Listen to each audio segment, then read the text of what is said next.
नमस्कार दोस्तों, स्वागत है आपका जीसीसी कोचिंग क्लासेस में। देखिए, हमने लास्ट क्लास में बात की थी तापमान विलोमता से संबंधित और हमारा तापमान का जो टॉपिक है वो भी कंप्लीट हो चुका था। और अब हम बात कर रहे हैं वायु दाब, एयर प्रेशर की बात कर रहे हैं। हमारा एक टॉपिक था प्रेशर बेल्ट्स था और उसके साथ में था विंड सर्कुलेशन, उसकी बात कर रहे हैं हम। तो हमारा स्टार्टिंग है वायु दाब, इसको समझेंगे पहले, उसके बाद में प्रेशर बेल्ट्स पर आएंगे कि उसमें कौन कौन सी पेटियां हैं और किस प्रकार इफेक्ट है, किस प्रकार का दाब मिलता है, इसके बारे में हम देखेंगे। तो देखिए, हम बात कर रहे हैं वायु दाब के बारे में। वायु दाब किसे कहते हैं, सबसे पहले हम ये देखेंगे। देखिए, धरातल या सागर तल, धरातल हो या सागर तल, इस धरातल और सागर तल पर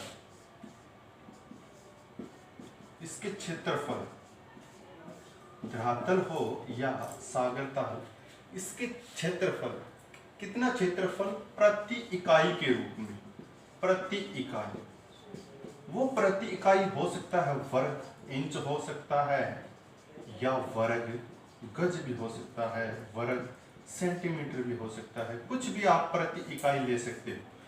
तो उस प्रति इकाई पर पड़ने वाली जो समस्त वायुमंडलीय परतें हैं, उन परतों का जो भार होता है उसी को हम क्या बोलते हैं, वायु दाब। हम ये कह सकते हैं कि प्रति इकाई क्षेत्रफल पर पड़ने वाली समस्त वायुमंडलीय परतों का जो दाब होता है उसको हम वायु दाब कहते हैं, एयर प्रेशर कहते हैं। वायु दाब, इस वायु दाब की खोज किसने की थी, किसने बताया था कि समस्त वायुमंडलीय परतों का भार पड़ता है। देखिए, एक व्यक्ति आता है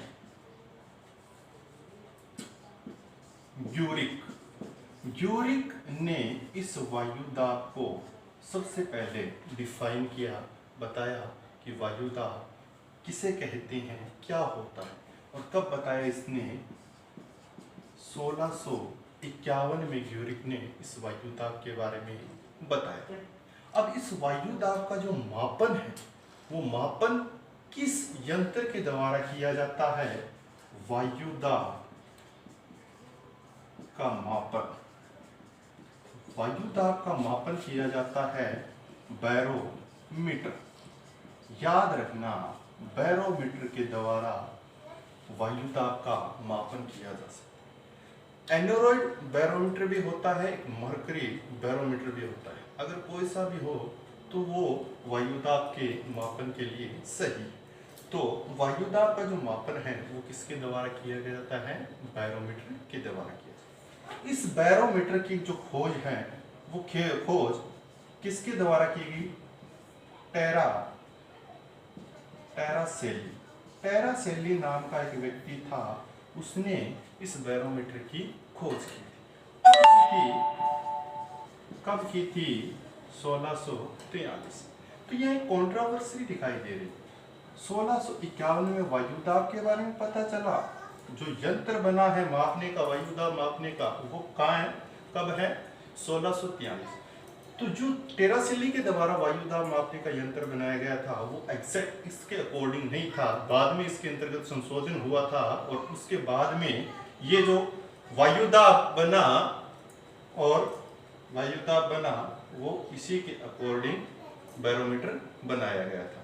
ये जो बैरोमीटर आज आप देख रहे हो ये संशोधित बैरोमीटर है, ठीक है। अब हम देखेंगे जो वायु दाब मापने का जो यंत्र है बैरोमीटर, और वायु दाब किसे कहते हैं, समस्त वायुमंडलीय परतों पर पड़ने वाले भार को वायु दाब कहते हैं। देखिए, हमने बात की थी प्रति इकाई क्षेत्र पर पड़ने वाली समस्त वायुमंडलीय परतों का भार। तो अब हम देखेंगे कि इस वायु दाब को, इस भार को किसके अंतर्गत मापा जाता है। एक चीज आती है वायु दाब मापने की इकाई। वायु दाब मापने की इकाई। वायु दाब मापने की जो इकाई है वो क्या है? मिली बार। क्या है? मिली बार, जिसको किस में व्यक्त करते हैं हम? एमबी में व्यक्त करते हैं। तो एक एमबी के बराबर कितना भार होता है? देखिए, एक एमबी के बराबर प्रति ग्राम बल, मतलब 1 ग्राम बल एक प्रति इकाई पर पड़ेगा, उसको हम किस में व्यक्त करेंगे? एक एमबी में व्यक्त करते हैं। 1 ग्राम का संबंध यहाँ प्रति इकाई से लिया गया है, तो हम ये कह सकते हैं 1 एमबी के बराबर प्रति इकाई क्षेत्र पर 1 ग्राम बल जो लगता है उसको हम 1 एमबी में व्यक्त कर सकते हैं। और वायु दाब मापने की इकाई क्या है? मिलीबार है। तो हम देखेंगे कि सागर तल के ऊपर जो औसत वायु दाब पाया जाता है, देखो वायु दाब कहीं अधिक मिलेगा, कहीं कम मिलेगा, लेकिन जो औसत वायु दाब है सागर के ऊपर, औसत वायु दाब कितना पाया जाता है, हम ये बात कर रहे हैं। तो देखिए 1013.25 MB ये सामान्य वायु दाब है, औसत वायु दाब।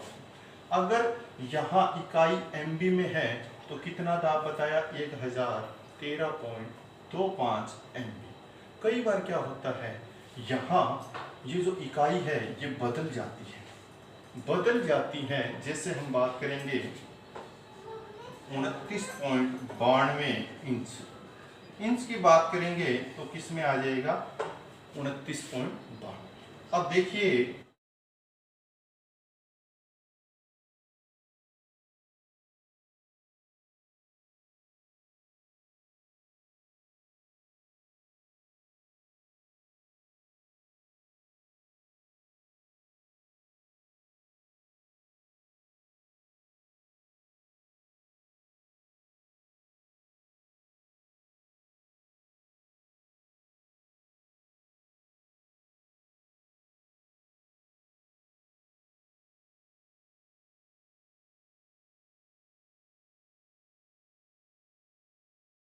नौ 2 इंच और 76 सेंटीमीटर। इसके अलावा भी कुछ इकाई और है पर्टिकुलर, जैसे हम बात करेंगे ग्राम की। 1034 ग्राम औसत वायु दाब पाया जाता है प्रति वर्ग सेमी के अकॉर्डिंग। प्रति वर्ग सेंटीमीटर में 1034 ग्राम वायु दाब पाया जाता है।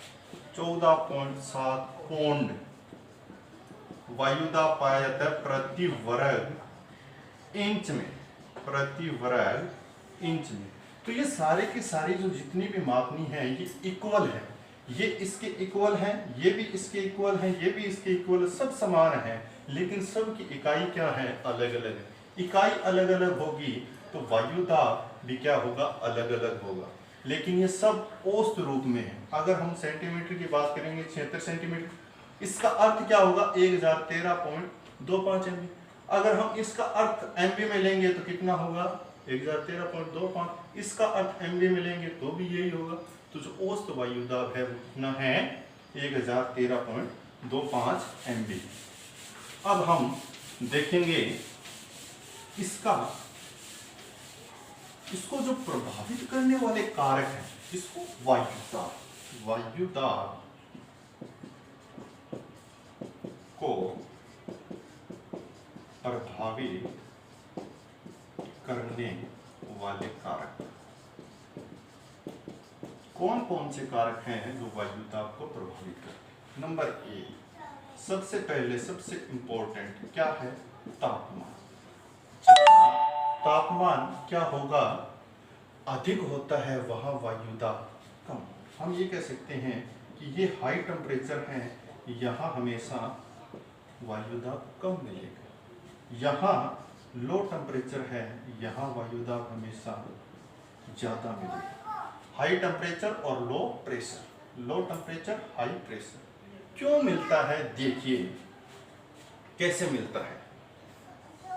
ये देखिए, गर्म वायु और ठंडी वायु। गर्म वायु का क्षेत्र है मतलब हाई टेम्परेचर का क्षेत्र है। हाई टेम्परेचर में गर्म वायु मिलेगी, लो टेम्परेचर में ठंडी वायु मिलेगी। ये जो गर्म वायु है ये हल्की होती है, याद रखना। हल्की होगी तो क्या होगी? फैल जाती है। फैल जाती है तो यहाँ पर जो दाब लगेगा वो कम लगेगा, ज़्यादा नहीं लगेगा। ये पूरे क्षेत्र में फैल गई। नीचे जो परतों पर दाब लगेगा वो क्या लगेगा? कम दाब लगेगा, लो प्रेशर। लेकिन ये ठंडी वायु है, हमेशा क्या होती है? भारी होती है। और कार्य कैसे करती है? बैठने का, नीचे बैठती है। तो बैठती है तो बैठने के कारण दाब क्या हो गया? ज्यादा हो गया। तो यहाँ क्या हो जाएगा? High pressure. तो तापमान और वायु दाब के बीच में देखिए, वायु दाब और तापमान के बीच में विलोमता का संबंध पाया जाता है। ये धरातल की बात है। लेकिन जैसे जैसे आप ऊंचाई पर जाओगे तो क्या होगा? तापमान भी कम होगा और वायु दाब भी कम होगा। ये क्यों होता है? तापमान कम होता है, आपने बात की थी। देखिए, तापमान कम होने के बारे में तो हमने पढ़ लिया। नॉर्मल रेट है, जो सामान्य ताप ह्रास दर है, 165 मीटर ऊपर जाने पर 1 डिग्री टेम्परेचर कम होता है। लेकिन वायु दाब भी कम हो रहा है। क्यों? क्योंकि ऊपर जाने पर, याद रखना, वायु क्या हो जाती है? विरल हो जाती है। ऊपर जाने पर वायु विरल हो जाती है, इसलिए दाब ज्यादा नहीं पाया जाता है। दाब भी क्या मिलेगा? कम मिलेगा और तापमान भी कम मिलेगा। लेकिन जो मुख्य है, जो रिलेशन इनका, वो विपरीत है। तापमान ज्यादा और वायु दाब कम, वायु दाब ज्यादा, तापमान कम। दूसरी बात, इसी को हमने डिफाइन किया वायु दाब को। वायु दाब, सॉरी, दूसरी चीज आती है ऊंचाई। ऊंचाई के अकॉर्डिंग हमने देख लिया कि जैसे जैसे आप धरातल से ऊपर जाओगे वायु दाब क्या होगा? कम होगा। वायु दाब क्या होगा? कम होगा। ये अभी आपने देखा है और इसको आगे हम डिफाइन भी करेंगे। दूसरी बात, जलवाष्प भी इसको प्रभावित करता है। पृथ्वी का घूर्णन, पृथ्वी का घूर्णन, ये भी इसको डिफाइन, ये प्रभावित करता है। पृथ्वी के घूर्णन से संबंधित कुछ पेटियां भी बनती हैं, तो वायु दाब को प्रभावित करने वाले कारक में आप पृथ्वी का घूर्णन भी ले सकते हैं। इस प्रकार से ये बहुत से कारक हैं। एक कारक और भी आता है जिससे घनत्व है। एक होता है आयतन और एक होता है घनत्व।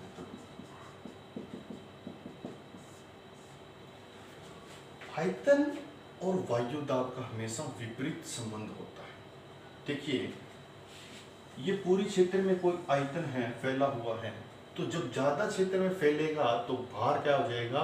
कम हो जाएगा। तो हम ये कह सकते हैं आयतन अधिक है तो वायु दाब क्या हो गया? कम हो गया। लेकिन घनत्व की बात करेंगे, घनत्व होता है एक साथ में कंजस्टिव चीज कोई होती है। जैसे हम चट्टान की बात करेंगे, जब घनत्व क्या होगा?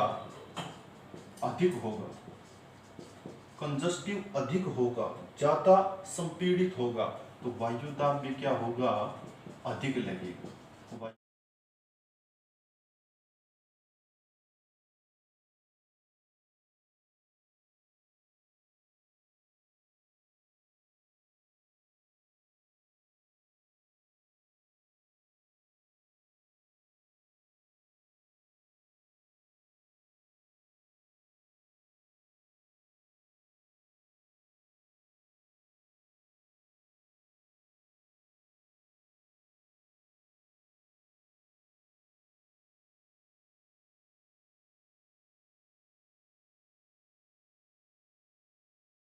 वायु दाब का ऊर्ध्वाधर वितरण, नीचे से ऊपर के क्रम में, वर्टिकल रूप में, इस प्रकार। तो आपको पता है कि ऊंचाई पर जाने पर वायु दाब क्या हो जाता है, कम होता है। और ये वायु दाब कम क्यों होता है, क्योंकि ऊपर जाने पर वायु क्या हो जाती है, विरल हो जाती है, हल्की हो जाती है, जिसके कारण वायु दाब क्या रहेगा, कम रहेगा। इसकी दर है कि 10 मीटर ऊपर जाने पर 1 MB तापमान कम हो जाता है। वहीं 300 मीटर ऊपर जाने पर -34 MB दाब कम हो जाता है। ये कुछ दर दे रखी है, लेकिन ये सदैव दर एक समान नहीं रहती हैं, ये घटती बढ़ती रहती हैं क्षेत्र विशेष के अनुसार। सबसे पहले एक व्यक्ति था पास्कल ने बताया था कि वायुमंडल में धरातल से आप ऊपर की ओर जाओगे तो वायु दाब में क्या होगी, कमी होगी। याद रखना, वो व्यक्ति कौन था, पास्कल ने बताया कि ऊंचाई पर जाने पर वायु दाब में क्या होती है, कमी होती है। तो आपको पता चल गया 10 मीटर ऊपर जाने पर क्या हो रही है, 1 MB कम, और 300 मीटर ऊपर जाने पर -34 MB कम। तो मैं आपको एक क्वेश्चन पुट अप करता हूं। समुद्र तल से ऊपर जाने पर किसी स्थान पर 2 डिग्री टेम्परेचर घट जाता है तो उस स्थान पर वायु दाब कितना घट जाएगा। ऑप्शन 1 MB, 2 MB,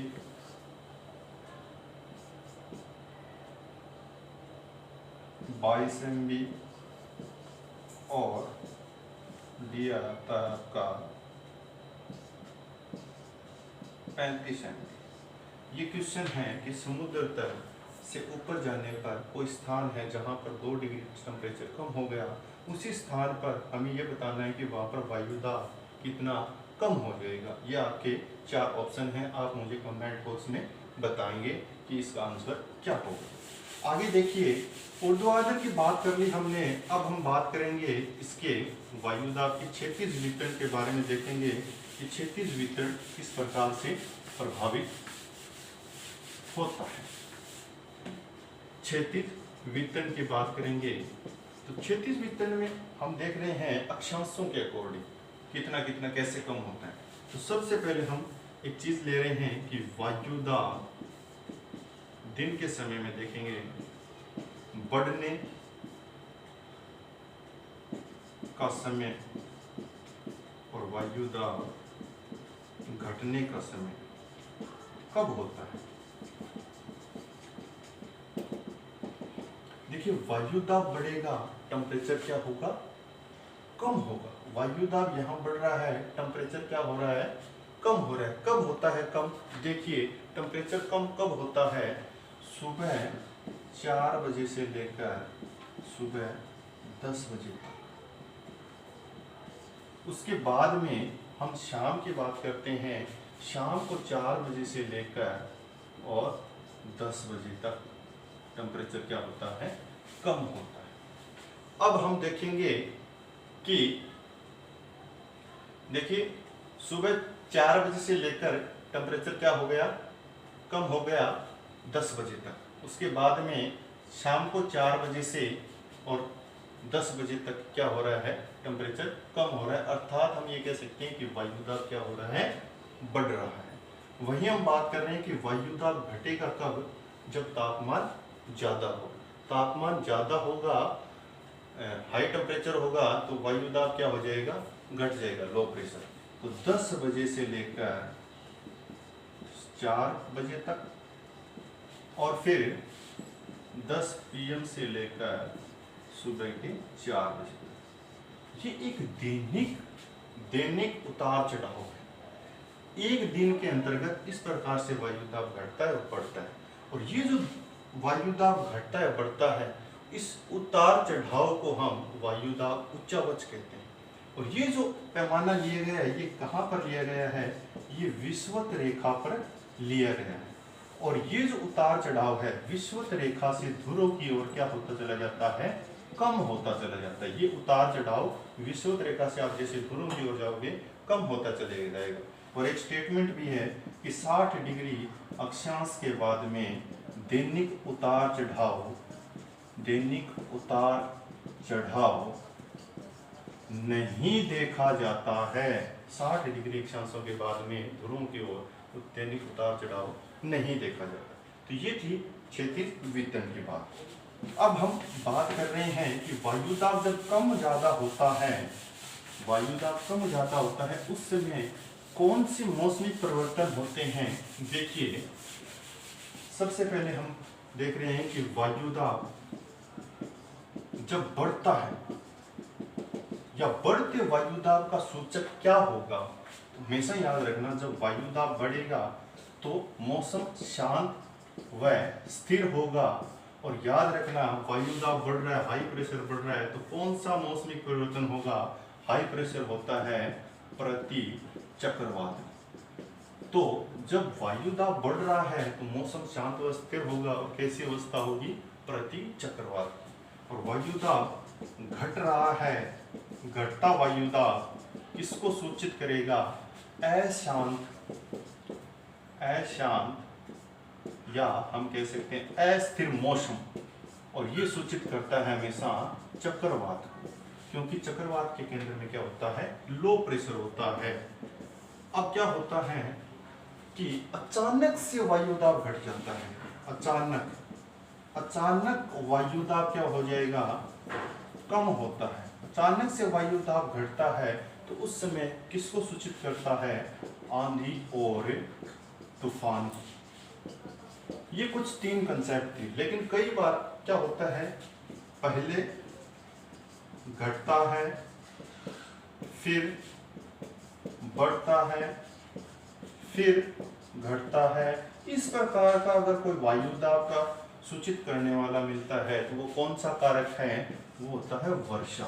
उस समय क्या होगी? वर्षा। जब वायु दाब पहले घटा, फिर बढ़ा, फिर घटा, इस प्रकार से अगर कोई वायु दाब बढ़ रहा है तो क्या होगा? वर्षा को सूचित करता है। तो ये कुछ वायु दाब कम ज्यादा होने की कुछ मौसमी परिवर्तन के कारण दिखा रखे हैं आपको। और इसके बाद में हम बात करेंगे कि एक होती है वायु दाब प्रवणता, एयर प्रेशर ग्रेडियंट, वायु दाब प्रवणता।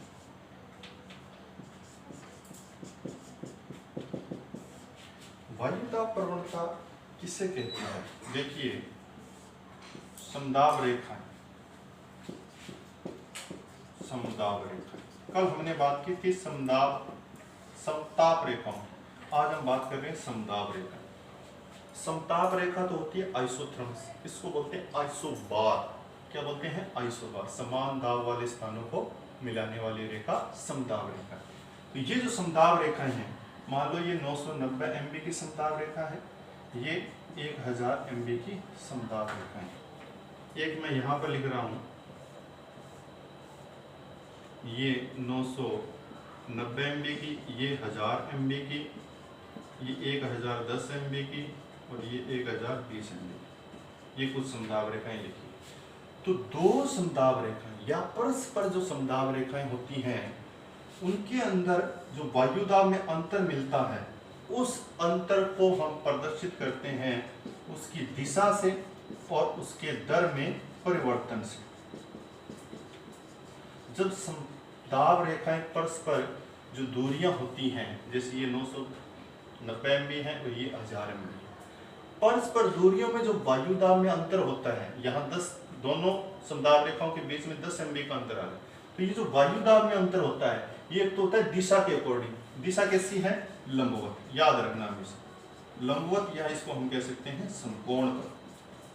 और दर में परिवर्तन हो जाता है, कितनी दूरी में कितना MB कम हो गए या अधिक हो गए।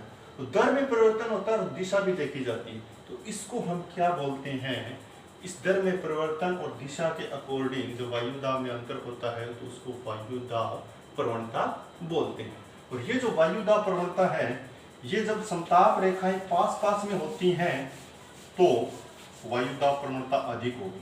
जैसे यहाँ समदाब रेखाएं बिल्कुल पास पास में, तो यहाँ दाब प्रवणता क्या मिलेगी, अधिक, और यहाँ दाब प्रवणता क्या मिलेगी, कम मिलेगी, क्योंकि इनके बीच का डिफरेंस क्या है, अधिक, और इनके बीच का डिफरेंस कम है। तो यहाँ अधिक दाब प्रवणता, जब अधिक दाब प्रवणता मिलती है तो वहां हमेशा याद रखना पवनों की गति भी क्या होगी, अधिक होगी। पवनों की गति भी क्या होगी, अधिक होगी। जहां वायु दाब प्रवणता कम मिलेगी वहां पवनों की गति भी क्या होगी, कम होगी। तो याद रखना, देखो एक क्षैतिज देखा हमने, एक ऊर्ध्वाधर देखा। ऊर्ध्वाधर जो दाब प्रवणता है वो अधिक शक्तिशाली होती है, किसकी अपेक्षा, क्षैतिज वायु दाब प्रवणता की अपेक्षा। लेकिन जो क्षैतिज वायु दाब प्रवणता है वो अधिक शक्तिशाली बन जाती है, कैसे, क्योंकि जो ऊर्ध्वाधर वायु दाब प्रवणता है उसके कारण क्या होगी, पवनें तेज गति से चलेगी, लेकिन गुरुत्वाकर्षण के कारण ये जो पवनें हैं ये क्या हो जाती है, मंद हो जाती है, खींच जाती है, जिसके कारण ऊर्ध्वाधर वायु दाब प्रवणता अधिक शक्तिशाली नहीं बन पाती है और क्षैतिज जो वायु दाब प्रवणता है वो अधिक शक्तिशाली बन जाती है। अब हम देख रहे हैं वायु दाब के बारे में सामान्य जानकारी देख ली है हमने, और अब हम देख रहे हैं कि सर्वाधिक वायु दाब विश्व में कहां पर पाया जाता है। सर्वाधिक वायु दाब पाया जाता है अगाता, रूस के क्षेत्र में 1083 MB। लेकिन कई बार ये लिखा हुआ मिलता है इरकुत्स्क साइबेरिया का क्षेत्र है, वहां पर 1075 MB ये लिखा हुआ मिलता है। अभी जो लेटेस्ट है वो ये चल रहा है अगाता रूस में 1083। अगर ये नहीं है तो ये आपका बिल्कुल एक्यूरेट होगा, इरकुत्स्क साइबेरिया नामक स्थान पर 1075 MB सर्वाधिक वायु दाब पाया जाता है। न्यूनतम सबसे कम वायु दाब गुआम मेरीना द्वीप, कहां पर है, प्रशांत महासागर में, वहां पर 870 MB सबसे न्यूनतम, विश्व का सबसे न्यूनतम वायु दाब पाया जाता है गुआम मेरीना द्वीप, प्रशांत महासागर में 870 MB। ये अधिकतम है और ये न्यूनतम है। तो देखिए हमने वायु दाब की सामान्य जानकारी देख ली है और आगे हम कल अध्ययन करेंगे वायु दाब की पेटियों के बारे में, प्रेशर बेल्ट्स के बारे में। तो मुझे ऐसा आशा है कि आपको अच्छे से समझ में आएगा और कमेंट बॉक्स में उस क्वेश्चन का आंसर दें। वीडियो अच्छा लगा हो तो सब्सक्राइब करें, लाइक करें, शेयर करें।